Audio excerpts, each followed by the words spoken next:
Okay, hi there, and welcome to the synchronous online lecture for Biology 101.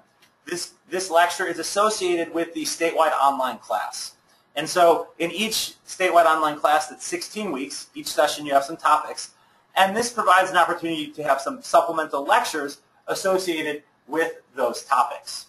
The way this is going to work is I will be here kind of giving a relatively traditional lecture. We will jump between this view where you can see me talking in front of the whiteboard, as well as some slides that will look like this. And so we'll alternate between these a little bit and try to talk about some cool concepts from this week. If at any point you have any questions, you can go ahead and type something in the question box or the chat box. I'll see that. And we have few enough people here that if you have voice, I could then give you voice control if you wanted to ask that question. So with that, let's go ahead and get going. I will be monitoring over here for any questions you have during the presentation. Otherwise, we will proceed. And so this week's class session covered the history of life and human evolution. If you remember from last week, you covered evolution. This week we're looking at really what are the consequences of that evolution. And so that evolution has given us all the diversity of life, and we're going to see about the beginnings of Earth and how we got to the species that we have today. We'll then follow that up with a specific example of evolution, human evolution. And what's really cool about at least the first part of this is that in the coming sessions, you'll be covering the diversity of life. You'll cover microorganisms and fungi, plants and animals, and this kind of provides the basis for where all those came about. So let's get started here, and I will jump to a slide for a moment. And so these will be similar to the slides you can find online, but not identical to them. And we're going to start off with the geological time scale. And so for evolution to have gotten us to all this amazing diversity on Earth, it's taken a lot of time.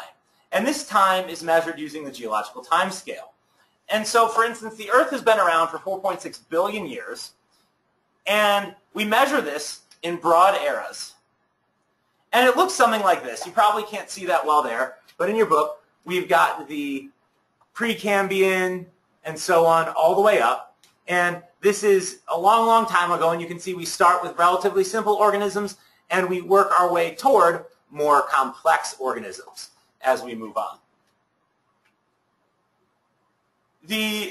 So an interesting thing to note on this figure here is if you look at it in your book, you can see here, there's dinosaurs, and then there's suddenly not dinosaurs. Where the dinosaurs suddenly disappear is called the KT boundary.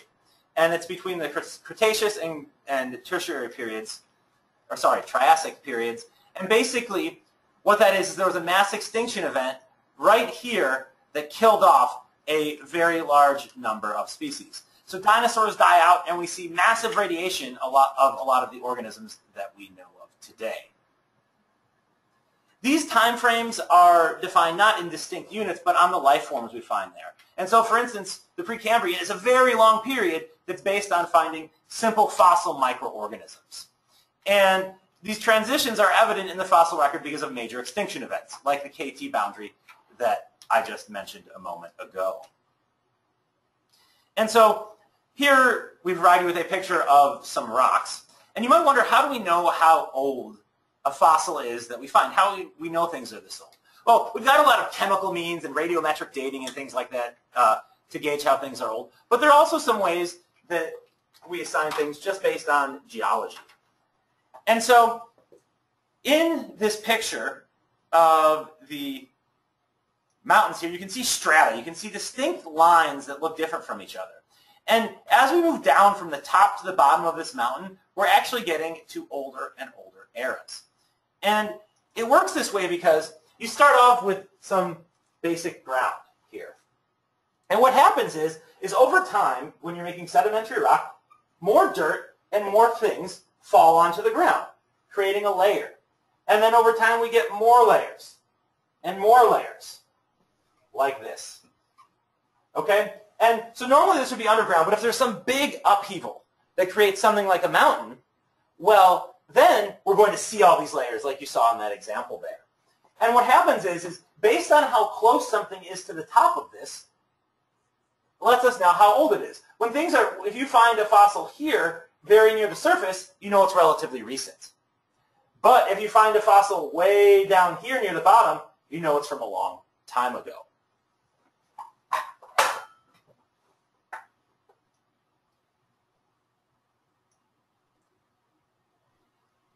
And so life is thought to have begun on Earth about 3.8 billion years ago, and life was strictly microscopic for most of that time.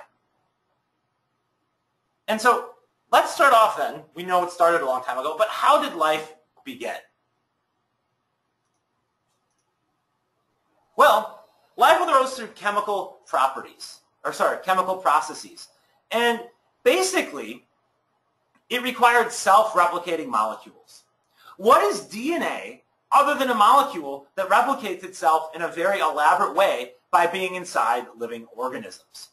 And so the idea here is not that there was life created a whole bunch of times, but one origin where molecules randomly assembled to create a self-replicating molecule. And so Stanley Miller did a famous experiment where he showed that you could make these sorts of molecules in the lab. But here's the thing that's key about this first replicator molecule. This first replicating molecule didn't stay the same. The replication wasn't perfect. And so what that means is that normally when it's self-replicated, it would produce the same thing over and over and over again. But last week we learned about mutations. And where mutations come into this is that this self-replicating molecule suddenly had errors. And every so often there's an error that makes the self-replicating molecule a little different. And those are the mutations we talked about last week. These errors in replication enabled these molecules to change. And as you saw last week, some of these changes were good. Typically mutations are bad. They break something. But sometimes they're good. They help the self-replicating molecule self-replicate better, and so those became more common. And then through reproductive isolating mechanisms, these self-replicating molecules inside organisms have differed greatly, and that's how we get differences around in all of these organisms around the world based on their DNA.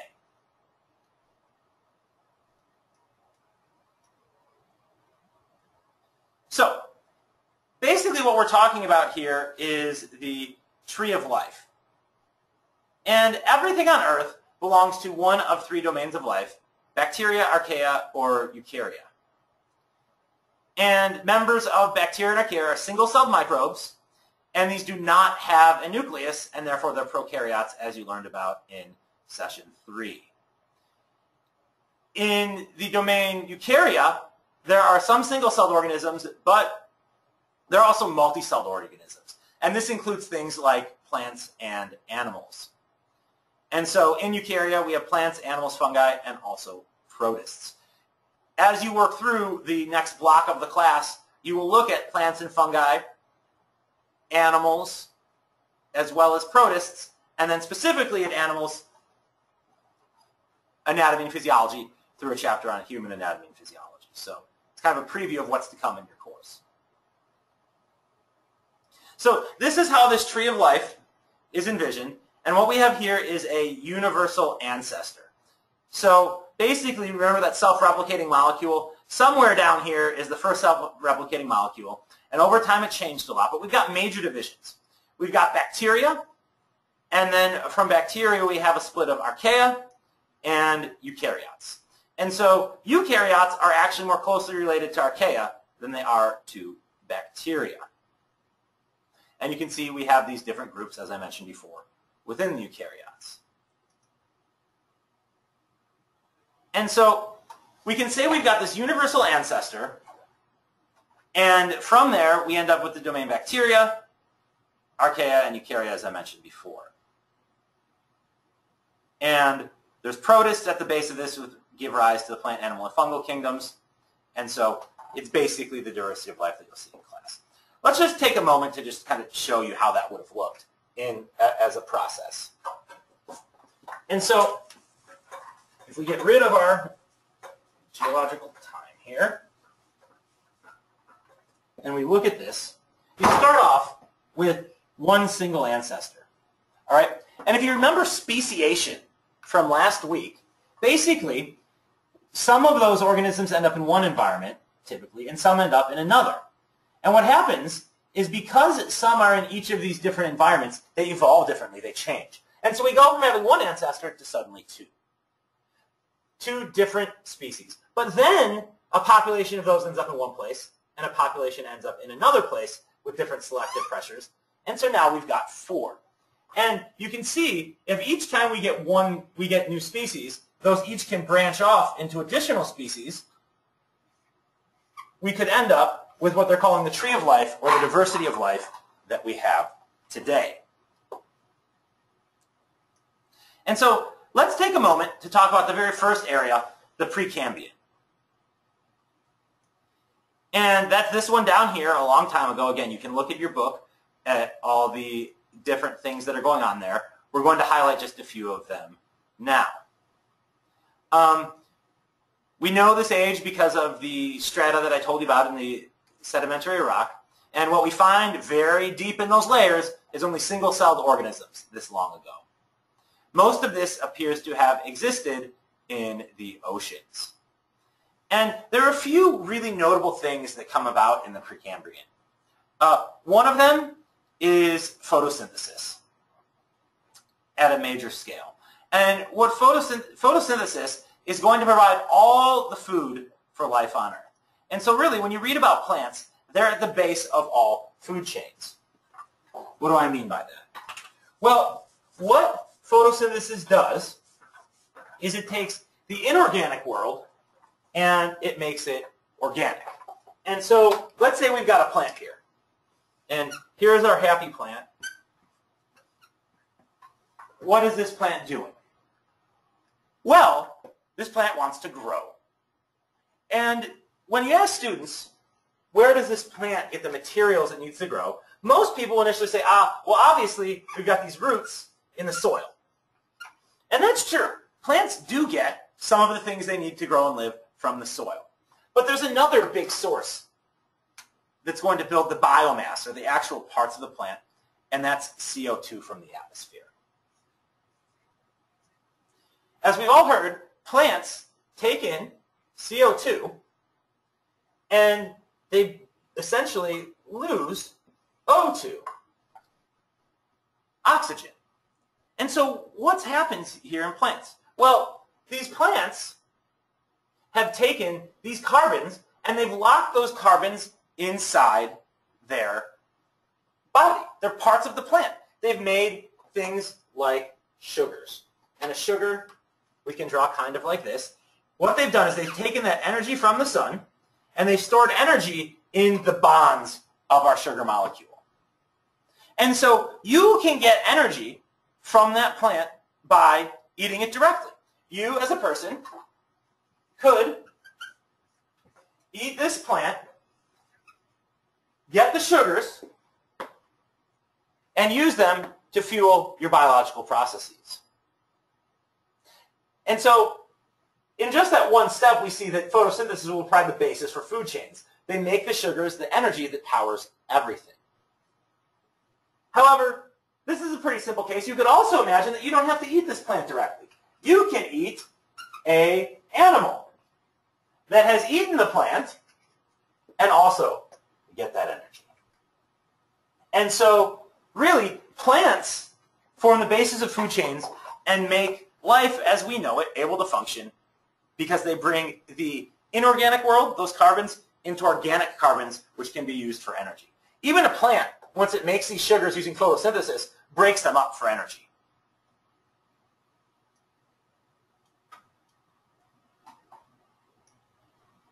So, the plants provided the energy for the things you eat, but that's not the end of the story. Plants are also producing oxygen. And large multicellular organisms really need oxygen to function. If you remember back to the third week, we had a chemical called ATP. And what we're doing with these sugars is we actually don't get them directly. We use those sugars to make something called ATP that we use for energy.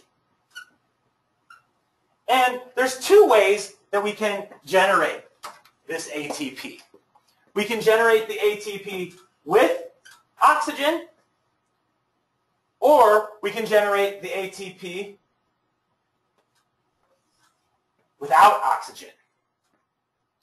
And if you remember back to your book, you get about, without oxygen, you get about 2 ATP per sugar molecule.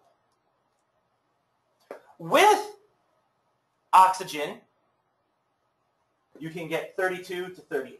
So we'll just say 32. So, what does this mean? In a world where there is oxygen, you get 16 times the amount of energy per sugar molecule. And that's important because it enables things like large multicellular organisms, to survive and reproduce.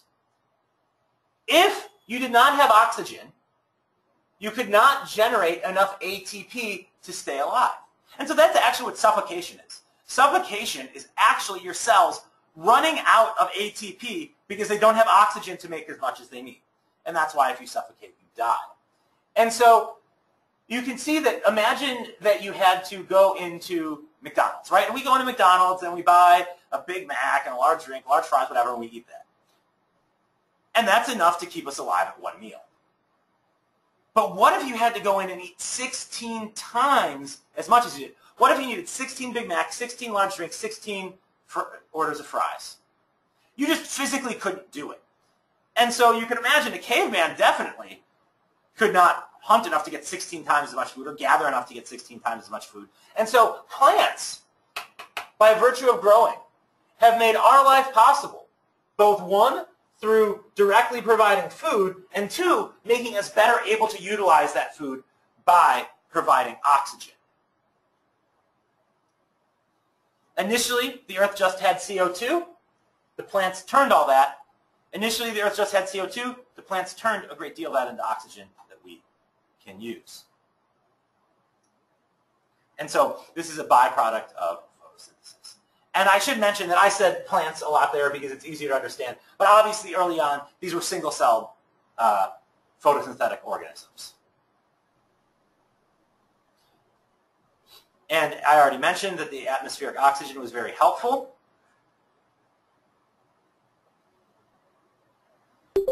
And how did these plants come about?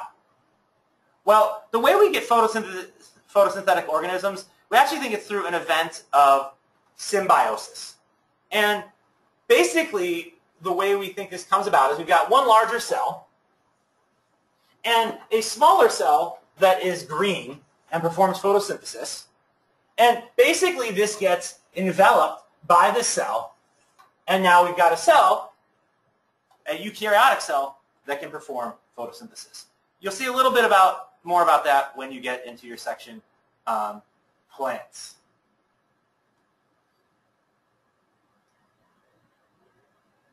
And I'm not sure if that's really a question there, if somebody just came in and pushed a button. I'm going to lower the newest entrance's question. If you have a question, please type it in the box. So we talked about the benefits of the oxygen. And we move on to the Cambrian explosion. And living things really began to diversify around 635 million years ago. That's what MYA stands for. With the appearance of the ancestors of modern animals. And so you can look on your sheet here in your book for where the Cambrian begins. And another major event that we have during this time is plants moving on to land. And so we already mentioned how plants evolved from green algae. And essentially, there was nothing on the land. Life all started in the water. And so what we have here is this move of plants and fungi from a completely aquatic environment to a terrestrial one. And the plants actually move along with the fungus. And one of the reasons for this is there's several. One, there are a lot of niches open. But also, remember these plant roots we were talking about before? You almost never find a plant root that is not associated with fungus in some way.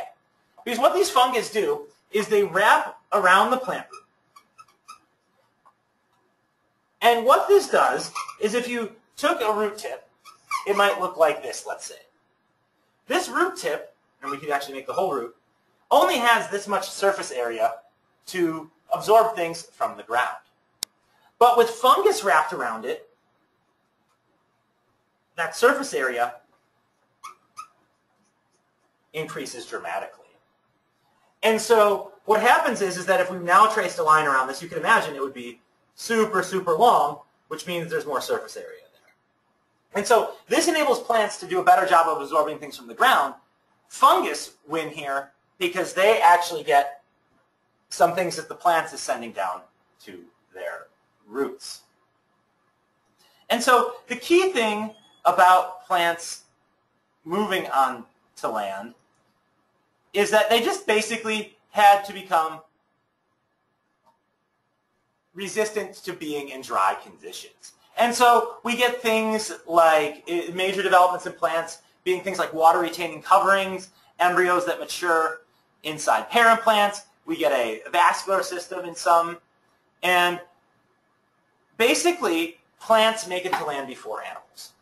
And if you want to think about, well, why didn't animals make it to the land first? I mean, they can move. Here's the thing. Remember what we said over here? Plants form the basis of all food chains. Well, if there were no plants on land, there was nothing for animals to eat, and so they really couldn't make it there. And so animals follow plants onto land.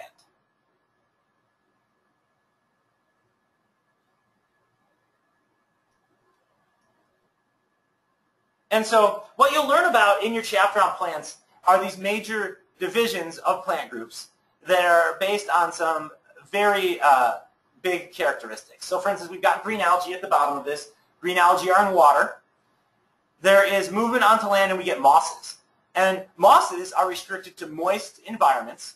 They don't have vascular systems. And so if you think about a moss, you find it growing low on rocks. It doesn't get very tall. We then get the evolution of vascular tissue, and this enables things like ferns to survive. Ferns still have some issues with reproduction. They still require a lot of water for reproduction. And if you think about it, again, we expect to see ferns in moist environments. We get the evolution of seeds, among other things, that enable conifers, which are things like pine trees, gymnosperms, to grow. And then there's another division here that leads to flowering plants. You'll read about this extensively when you cover your section on plants. And so we've got flowering plants, the angiosperms, about 180, 140 million years ago. And angiosperms are very popular. You'll see, you'll actually have a whole chapter devoted to them coming up here. Animals moving on to land. So, first land animals were arthropods, or something like a centipede. And when you said, wait a minute, centipedes are animals, you'll learn in a couple future classes that, in fact, centipedes are animals. Insects are a type of animals. Animals are not just vertebrates. And so we can find some of the first insects on land, and basically they started to diversify, and there were a great many of arthropods on land for millions of years.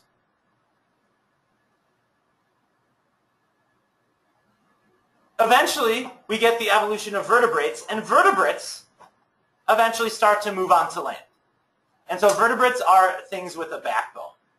And this is our classic picture of a vertebrate making the transition from being aquatic to being terrestrial. And so what happens here is we're looking at the evolution of legs. Now, keep in mind, it is not just the legs that are evolving. There is a whole host of traits that must develop at the same time. So for instance, just having legs is great for walking around on land, but obviously gills don't work very well if you're on land. And so we get a whole bunch of different traits going at the same time. And I want to take a step back and just kind of show you how leg length might evolve in a similar way to you saw things in your chapter on evolution. And so this is kind of our history of the world over here. We're going to get rid of all this to move on to evolution. Get rid of our ATP, the energy benefits from oxygen. Okay. Oh. There we go. All right. And so let's make a graph here. And on this graph, I'm going to put two axes. On the bottom axis, what we're going to put is the leg length, or fin length. Or let's start with fin strength. Fin strength. Weak and strong. And over here, we're going to put number of individuals with that specific fin strength. And so if we think about this graph like a person's height for an instant, imagine this was height. When you look around the world, very few people are super tall NBA players. Very few people are super, super short. Most everybody's about average. And we could envision this same sort of scenario for fin strength. A normal distribution. So some fish have weak fins, some fish have strong fins. And if you look at what they're showing you in this diagram that these fish are doing, is you've got fish that gain an advantage by flopping around on land or having kind of stronger fins. And so what we expect to happen through evolution is that the individuals who have weak fins don't do very well. They can't take advantage of being able to go up on land a little bit and get insects. And so they are not able to survive and reproduce. They have low fitness. But the strong ones do a great job of survival and reproduction because they've got strong fins. They can go on land. They can get more food. They make more babies. And so, presuming this trait is genetic, these strong fin ones pass on more genes to the next generation. The allele frequency changes, and there's evolution. And that evolution would tend to drive these fish toward being stronger fin. And so now we've got a new population. On average, fins were kind of weak here. Now it's getting stronger. And we expect this to actually keep driving the population like this until we end up where everybody's got pretty strong fins. Something like that. But what if there was a mutation? What if there was a mutation that added some extra structure, some extra bones? How would those organisms perform? And what you can see is that those organisms that had bones or something like feet would do even better. And so now we've got strong fins that have some bones. And now we're going to cover those differently. Now we're going to do different things. We get lots and lots and lots of mutations. And those lead us to something like an amphibian, as indicated here. And so we can see on this graph we've got different divisions of animals moving onto land. And in this case, we're talking about terrestrial vertebrates. We've got a lobe-fin fish. That was a fish that kind of had fins that were a little bit stronger. And these eventually makes a partial movement onto land and become amphibians. If you think about it, amphibians are still highly dependent on water. But then we get the evolution of an amniotic egg. And what we mean by this, an egg with a shell. Amphibians are dependent on water for reproduction. If you look at a tadpole, the frogs need to lay their eggs in the water. Those eggs hatch in tadpoles. They still have that aquatic tie. Reptiles are able to break that. They're able to break that because they make a nice thick outer skin with scales that doesn't lose moisture, and they've got these eggs that can survive on land. And from reptiles, we get the division that leads to mammals. So mammals all came from a tetrapod or a four-legged ancestor that was very similar to a reptile. And we also get dinosaurs. And you'll notice on here that the birds and the dinosaurs are closely related to each other. And this idea was kind of popularized by Jurassic Park. But look at this dinosaur. This looks like a theropod dinosaur, something like a small version of a T-Rex. And if we think about how these guys actually look, what we see is that a Tyrannosaurus rex, right, like really big legs, big hip joint, upper body, and a mouth, and maybe a tail. That's a dinosaur. Now let's look at a bird. Big hip joint, long legs, big mouth. Oh, and Tyrannosaurus rex has these little arms.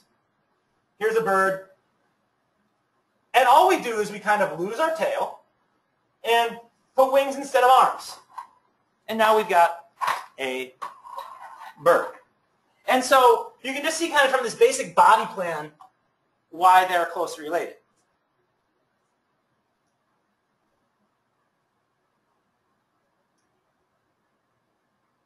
So, evolutionary lines of land vertebrates. Contemporary research indicates that all of today's basic forms of animals and the modern mammalian orders have evolved by 75 million years ago, 10 million years prior to the demise of the dinosaurs in the Cretaceous extinction.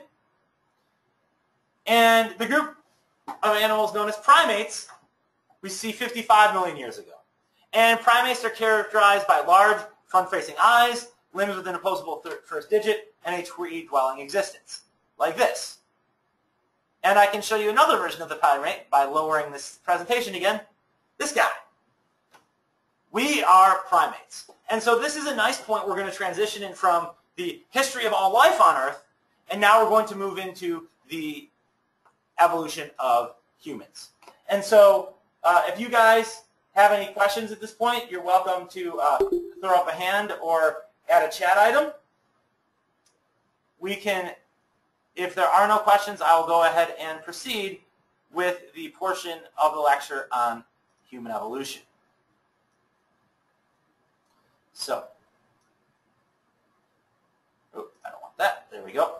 And I do not see any questions. So I will go ahead and proceed. The human family tree. Let's start there. Human evolution is the study of a group called hominini. I always say that wrong. We start with human-like primates, and every member of this group is referred to hominids. And these include human beings. We believe that there's a common primate ancestor around 6 to 7 million years ago.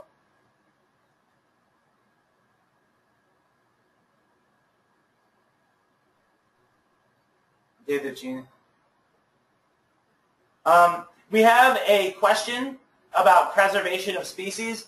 We're gonna get to questions in just a little bit here. It doesn't quite fit in, but I will answer that when we get to that end point. Human evolution, that's where we were. And one thing to consider that's important is a lot of times people think, well, human evolution is about something special. Okay? And it's about something special, or people think it's about something special. When we see us up here, and we think, gosh, we're pretty awesome. Oh, I didn't show you guys the screen. We think we're pretty awesome. That's us there. We're people. We're at the top of the evolutionary tree. But there's really not a top to the evolutionary tree. We started off here with common ancestors at the bottom, like I showed you before, and there's all sorts of branching that leads to different species. And what goes on with all this branching is that there's lots of other species. There's dogs up here, there's trees and stuff that are on this tree, and anything that's alive today is at the top of one of these branches.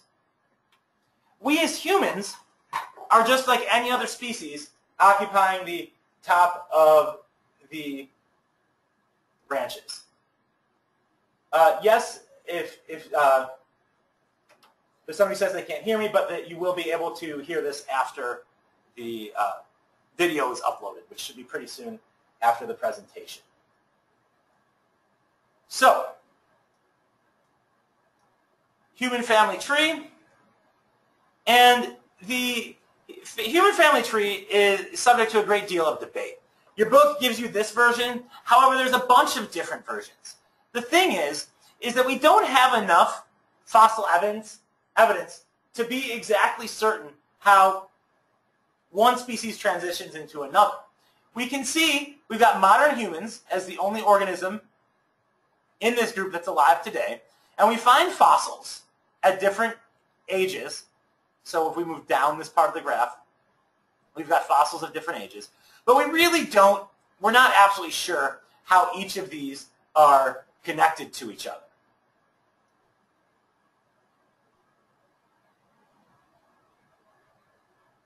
And so let's move on to the overview and kind of walk through some human evolution. And so all the members of this group are extinct except for Homo sapiens. We're Homo sapiens sapiens, that's us. And most all of the evolution of hominins took place in Africa. And starting out, we were in Africa. We're finding some other sites all the time where we find fossil hominins. And when we find fossils, we have to do something with them. We can use DNA evidence and things like that a lot of times to see how species are related. But these fossils are essentially very old rocks. The bone gets degraded. It's totally replaced with minerals. And so when you see people digging up, say, dinosaur bones, those aren't really bones. Those are the minerals or rocks that have replaced where the bones were. And so there's not DNA left. And so in very old things, we're largely left with fossil evidence.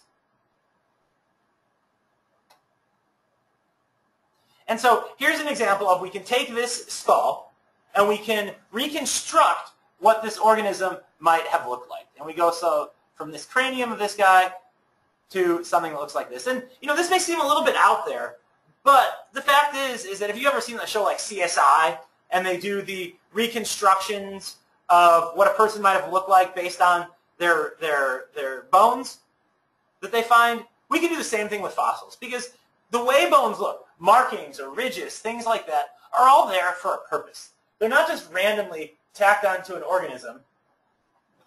They are sites for things like muscle attachment. And so I see that you can hear me now.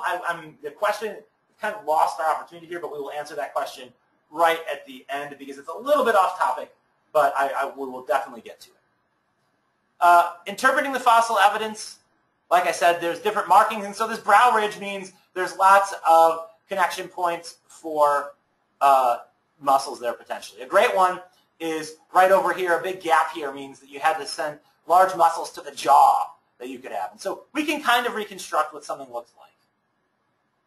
The two most important fossils we tend to find are going to be in hominins are teeth. And really, teeth are important in most discoveries that we have. And the reason why teeth are important is because they're so well preserved. If you think about it, how many bones in your body are exposed directly to the environment? And the answer is not really any, except for these guys, right? They have to be strong to chew stuff. They're directly exposed to things from the outside world. And so teeth tend to be very well preserved because they're stronger. And so they become very important for the fossil record because we tend to find them more readily than other bones. Secondly, teeth can tell you a lot about something's diet. If something has flat, grinding teeth that go like this, that look like that, that probably means they were eating plants. But if they've got sharp, pointy canines, that probably means they were grabbing things and holding them and tearing them up to get that meat. And so they provided, they're one, well preserved, two, provide some information on diet. There's a couple other things going on here, and there are many traits that evolved with humans over time, some of them more than others. One of them was bipedalism. Bipedalism is simply a fancy word for saying we have two legs. Look at your cat or dog, that's a quadruped. It's got 4 legs.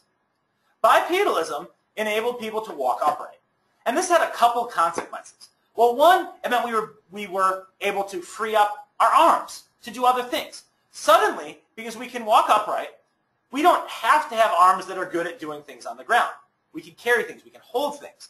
Furthermore, we get these awesome thumbs to develop that enable us to grasp things and do a lot with our hands.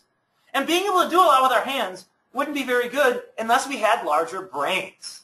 And so another key thing we look for in the evolution of the ancestors that lead to humans is encephalization, or the increase in brain size. Our brains get larger over time. The hobbits we will talk about in just a moment. We've got a slide on it, and you're definitely right. They are a separate group that are not on the same line to humans. And so she's talking about the end of the chapter. You had this part about what were called the hobbit people, and they basically look like humans, but they're smaller. And they don't look exactly like humans. That's the thing. We'll show you a picture of them. and they are a different evolutionary line. We see humans going off this way. They are a separate species that were over there, and they do seem to have had some characteristics of social living and things like that, like people. So yes, they were smart, as were some of these other ancestors that we're talking about today. We just didn't go from an early ancestor that couldn't do anything to jumping to be super smart. We actually had to follow kind of a path. And let me just jump ahead to this, where over time we get a little bit and a little bit smarter. And I'm answering this question here because basically we start off with a smaller brain, but you could imagine that those ancestors that were smarter are better able to survive and reproduce. And if the smarter ones are better able to survive and reproduce, and if they're smarter because their brains are bigger, we see brains getting bigger over time through evolution. There are some other things that happen to humans throughout evolution here. Our ancestors relied more on smell. We tend to rely more on vision. We can see that from the fossil record. We see that we've got a loss of body hair. We have less sexual dimorphism, meaning as we evolve toward humans, males and females get more and more similar. If you want to see an example of extreme dimorphism, you can look at some organisms where the males are brightly colored and look totally different than the females. And so, what else? And we also see more and more parental care, right? How long does it take to get rid of a human baby? You know, sometimes some people might say they live in your basement forever, but you know, there's a certain amount of parental care you could imagine cave people having, early humans, before the offspring could go off on their own, and that's a lot of care. There's a comment on here from a student again that Neanderthals had larger brains and lacked the ability to plan ahead. And what we see when we compare, and let's just jump ahead to that slide here, because we will compare some past hominins. Let's go ahead and skip A. afarensis, an early ancestor. Well, actually, let's talk about A. afarensis here first. And what you can see in a intermediate species, as we're evolving toward humans, we've got a smaller stature, smaller brain, relatively longer arms. The thumbs aren't as big. But at the same time, we have another species running around there that are the Neanderthals, right over here. And basically, Homo neanderthalis populated Europe for a while, and they did. We see from their cranial size, it was similar to, or in some specimens we find bigger than that of modern humans. And we talk about cranium size being associated with intelligence because it generally is. But the fact is that even if the cranium is bigger, you also have to have other things going on with the brain. In addition to having a larger brain, having more folds and things like that in your brain. Those ridges that you see in all those pictures make a brain able to do more. That's kind of more area that does stuff. We also have to see what parts of the brain are developing, particularly the frontal lobe. If we look at a brain, and you kind of see a general image, there's a general brain, and we've got the brain stem here, kind of coming out the back like that in the human skull. This area here is kind of the primitive brain. That's very similar between all sorts of different organisms. But this front part, this over here, this is what makes us smart and human. This part of the brain is extended and large and makes us smart. If you compare this part of the brain between us and sheep, it's very, very similar.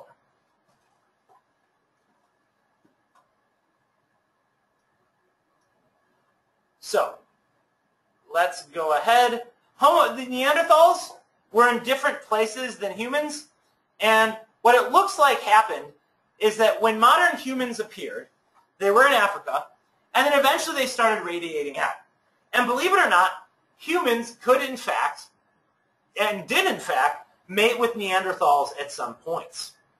There was very little inbreeding. It was a small amount. So even though they could breed, they were still relatively separate. And what ultimately happened is that the smarter human beings were able to outcompete or kill off the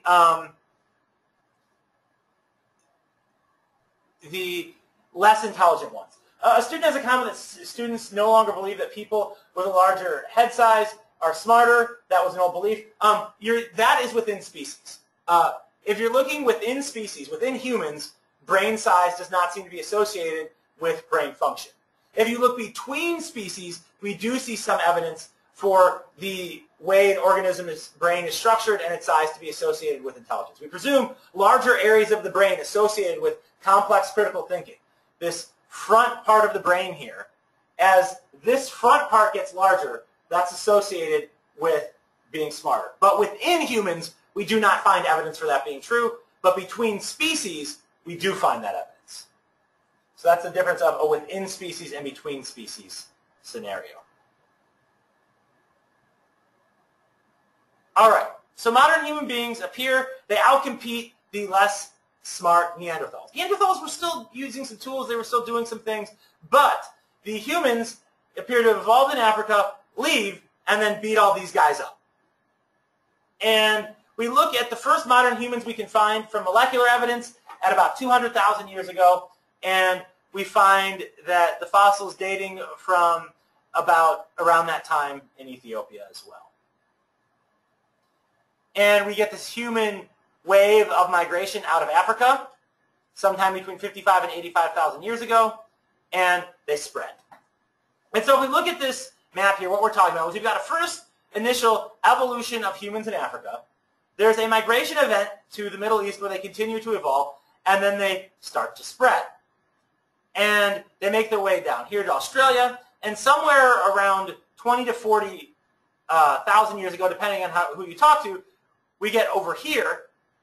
They go from basically what is modern-day Russia across to Alaska, and that's how we populate North and South America.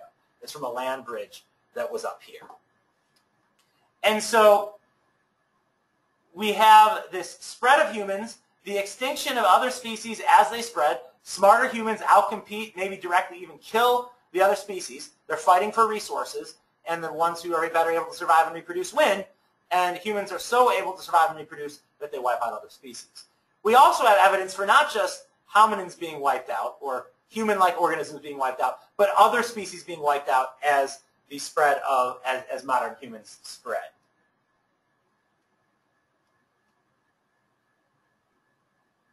And so with the last question about when humans became fully modern, we find fossil records that basically make them very much indistinguishable from modern humans around this time. So those are our earliest human fossils. We see dramatic spreads around 65 to 55,000 years ago. It is, and I think in the question you wrote millions of years, but you meant thousands. So we get that initial wave out of Africa like that, and at the same time as this is going on, you get the spread of humans, and you can see the similarities between people in different geographic regions based on this spread. So, and this is just kind of telling you what I told you on that earlier slide. We already talked about human beings outcompeting and replacing other species. And on to the next to the last standing, the Hobbit people. The other thing that we find here is these guys right here.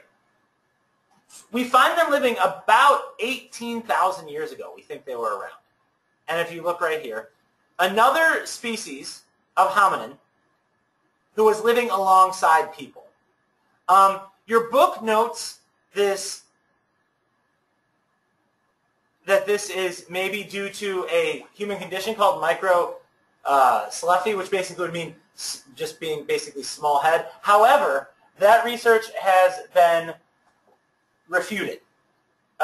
Essentially, the book's just not quite up to date, and we find that these guys were, in fact, based on the latest evidence, an entirely separate species that lived alongside humans, but was eventually driven extinct. And the reason for that is unknown. Some people presume because it was a very small population, it might have been as something simple as a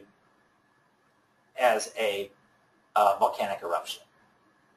And we've got a question, again, it's the same question about the age where we find modern human fossils. And we have this around that time. Again, that's where we find the earliest fossils that we consider human. What you call modern humans may be different based on how you interpret technological advances, things like that, but the fossils are still found around this time. And so, with that, we end the presentation for today.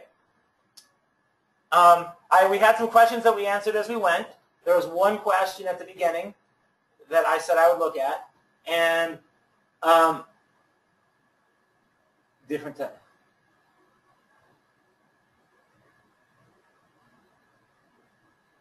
And so this person is talking about genetic refuges. They're asking a question about, well, what about just the survival of an individual gene?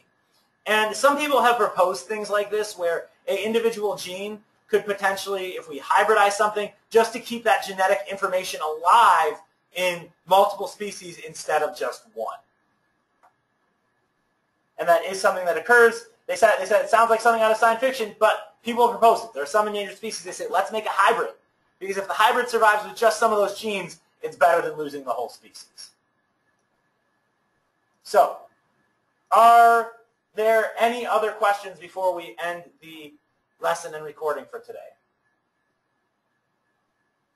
I'm not sure what very much a reality to you. The question is, is this a reality about keeping genes alive? Yeah, people are thinking about this. We have seed banks where we're worried about losing the genetic information that's contained in plants. And we keep these way up in north and Arctic areas where we just take all sorts of different seeds that we can find.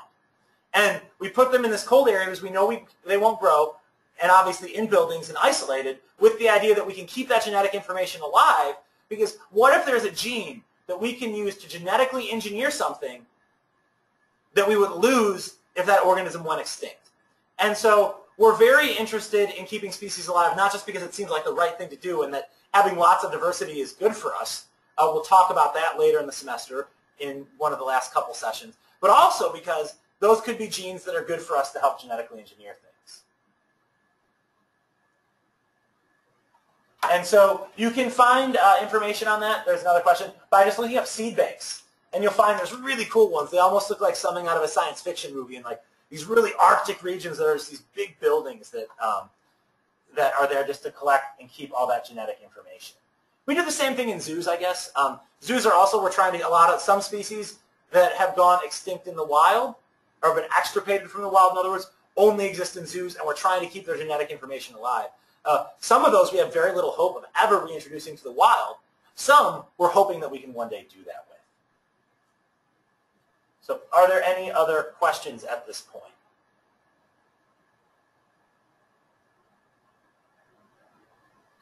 All right. It looks like that is the end to the questions there. Next week, we'll be doing this again, and you can look forward to basically building off of some of the things that you learned about this week. We talked about kind of the history of the world and how life came about, and now we will start looking at the diversity of life as we move forward. So with that, I will say thank you all very much for attending, and I'm going to stop the recording. See you next week. You are very welcome, and you had some great questions. I appreciated your participation.